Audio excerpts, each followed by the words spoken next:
Well, brethren, this is the last day of the Feast of Unleavened Bread for 2025. And it's a real treat that the Northwest Arkansas and the Springfield, Missouri congregation can share this day together. Now, we've heard a lot about God's mighty process of freeing Israel from captivity to Egypt. God always has a purpose for everything he does. I've always used the expression, when God throws a stone, he hits more than just one bird. Well, let's look at some reasons for this feast. We know that this feast is a memorial, a celebration of Israel's release from the bondage in Egypt. We know it's also symbolic of God's plan of salvation, whereby all mankind can be freed from the bondage of sin. We saw how God orchestrated the urgency of the events such that the Israelites had no time to prepare their normal leavened bread prior to their departure, and were forced therefore, to rely on unleavened bread for their sustenance, Exodus 12:33 through 34. Now, this is an extremely significant factor to remember. We also know that leaven is used as a symbol of sin because it puffs up the dough, just as pride puffs up and dangerously exaggerates one's self-worth. Sadly, pride may just be the underlying basis for most, if not all, sin. This feast became symbolic of getting sin out of our lives, 1 Corinthians 5:6 through 8. But it's also symbolic of getting our lives out of sin. Christ was crucified and died on Passover Day and placed in the tomb just prior to sunset, which ushered in the first day of the Feast of Unleavened Bread.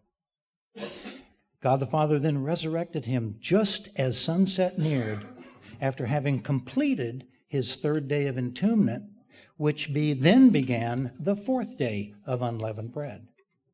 His resurrection completed the path to God's plan of salvation, whereby mankind can be freed from the bondage of sin, and that is a major event of this feast. There is an underlying theme in all of this which we must never overlook nor minimize. It is the underlying reason why we eat unleavened bread. Our sermonette topic today is because of what he does. Let's turn to Exodus 13. We're going to read verses 3, 5, and 8 through 9. Exodus 13. You've heard this verse read many times. And Moses said to the people, "Remember this day in which you went out of Egypt, out of the house of bondage, for by strength of hand the Lord brought you out of this place. No leavened bread shall be eaten," and then verse 5, "and it shall be when the Lord brings you into the land of the Canaanites." Verse number 8, "And you shall tell your son in that day," referring to this feast, saying, "This is done," referring to eating unleavened bread, "because of what the Lord did for me when I came up from Egypt. It shall be a sign to you on your hand and as a memorial between your eyes, that the Lord's law may be in your mouth, for with a strong hand the Lord has brought you out of Egypt." If you continue on in this chapter, you'll read about 4 more times specifically about what God did, what he did by the strength of his hand, his might. God had 2 major purposes in salvaging Israel from Egypt. The first was to set them apart and to be able to continue the creation of his own special people, his holy spiritual family, because God is a creator.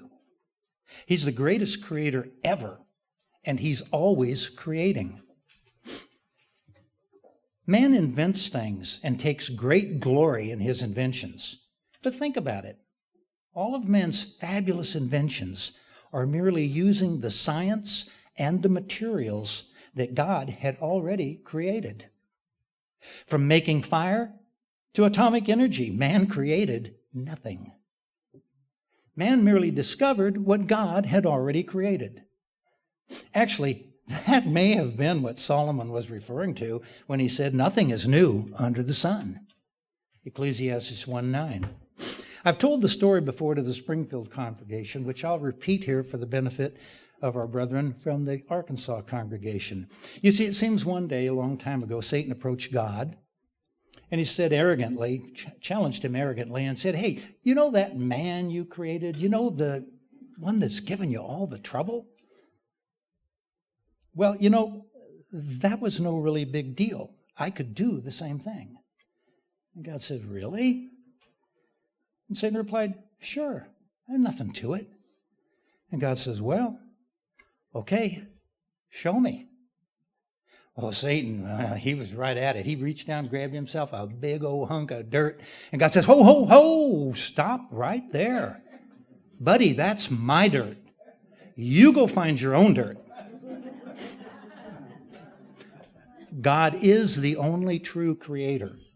He's doing the same thing today that he was doing when he freed Israel.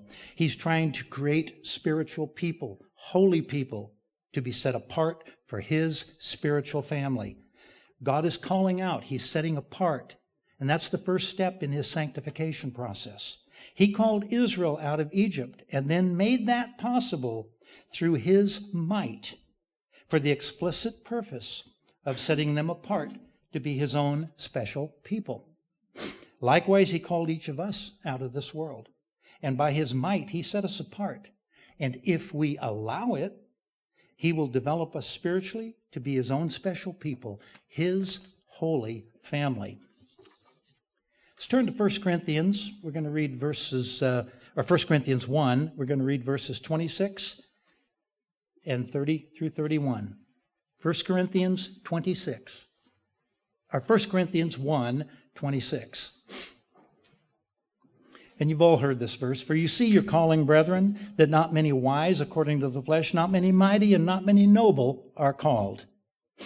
Now, to paraphrase Barnes' notes, Paul is saying in verse 26 here that regardless of any fleshly attributes, we don't come equipped with the ability within ourselves to be what God requires us to be spiritually. Verse 30, but of him you're in Christ, who became for us wisdom from God, and righteousness, and sanctification, and redemption. Of him, that's God the Father. And again, it is because of what he does and did for us. It is because his mighty work of spiritual creation through Jesus Christ that we have all the riches of salvation available to us. Wisdom is understanding and knowing what to do with knowledge. God enabled Jesus Christ to bring to mankind God the Father's wisdom. It's what he did for us. And Jesus Christ brought the whole package. Righteousness, which is obedience to God the Father's truths, his word, which Christ, as the word in the Old Testament, brought to mankind. Then in the New Testament, he not only brought it, but he clarified it and personally demonstrated how to live it perfectly. Sanctification, the first step of which is being called out by God the Father, set apart for his holy purpose, and then being made holy through obedience to God the Father's revealed truths, which is referred to as the conversion process. Redemption, the conclusion of God the Father's spiritual creation, which is only possible through the saving grace offered by Jesus Christ, whose life, death, and resurrection perfectly demonstrated to mankind God the Father's whole package of spiritual creation, thus revealing his mighty wisdom. Verse 31, that it is written, he who glories, let him glory in the Lord. It is because of what God the Father and Jesus Christ have done for us that we have all the riches of salvation available to us. That is why no flesh can glory, because we owe it all to them.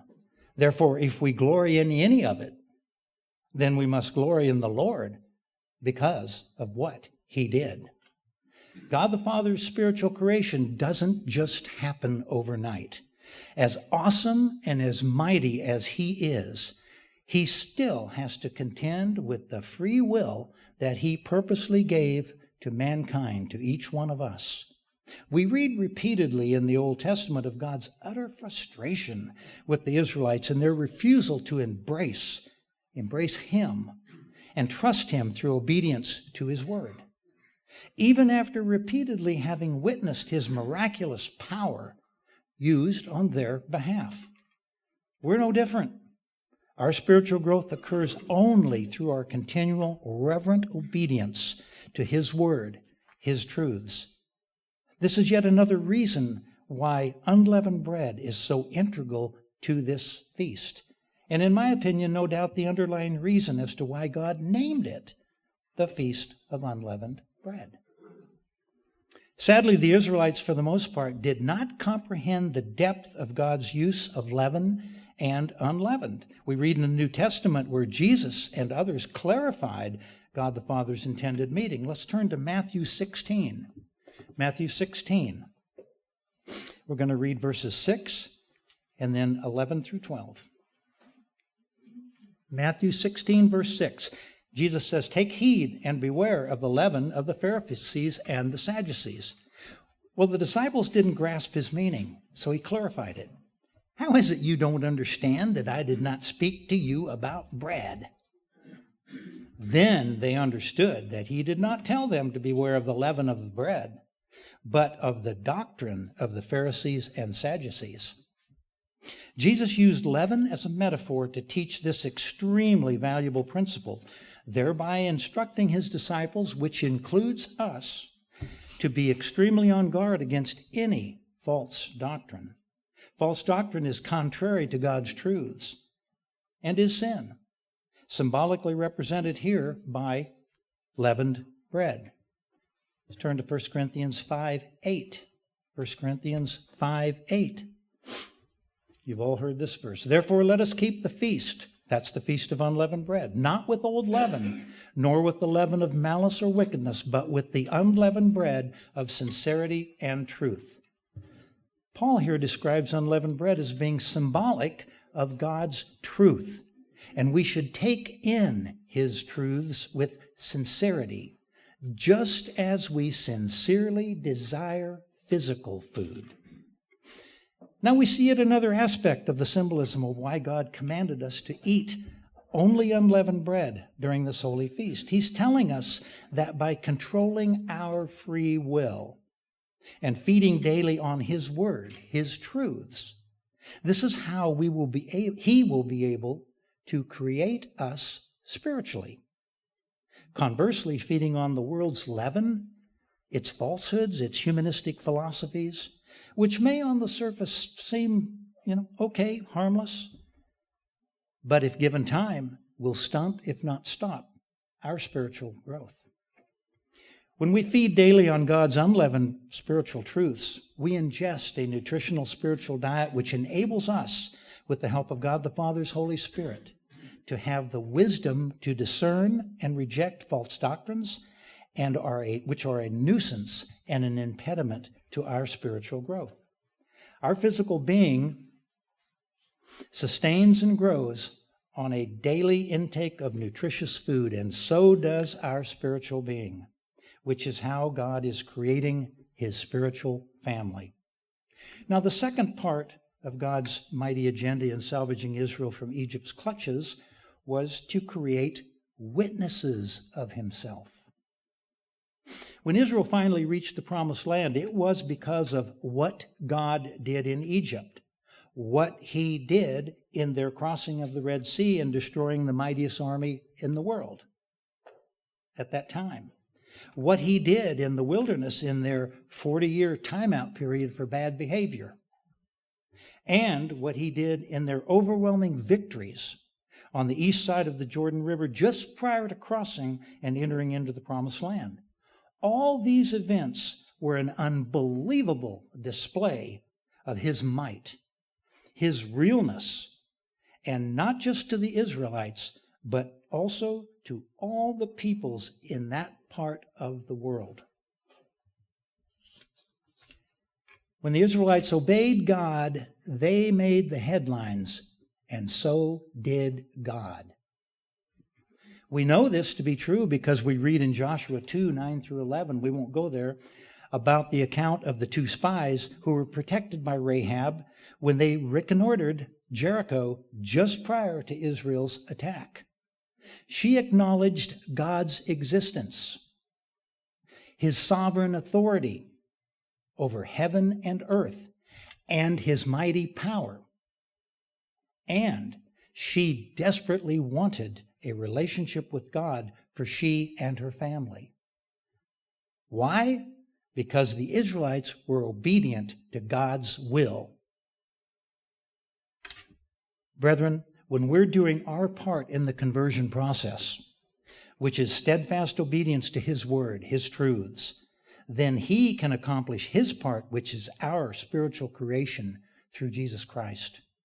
And as a byproduct of our ongoing spiritual creation, the world will see our good works, and it is a witness of him because of what he does.